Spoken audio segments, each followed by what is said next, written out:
Have you ever wondered why tortoise shells are cracked? This Igbo folktale will blow your mind. Long ago, Mbe the tortoise was the smartest animal in the forest. But when the sky people announced a feast, Mbe was so eager to go because he was so hungry.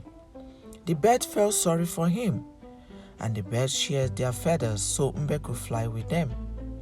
On their way to the feast, Mbe told the birds to call him all of you at the feast. The birds, not knowing what that was all about, when they got to the feast, and the bird king says this feast is for all of you, Mbe came out and ate all the food, leaving nothing for the birds. And the birds got so angry that they took away their feathers from Mbe. Leaving Mbe flying up in the sky with no feathers, Mbe sent the eagle to the wife to bring out all the soft materials at home for him to land softly. But eagle told the wife to bring out all the hard objects. Mbe fell and cracked its shells.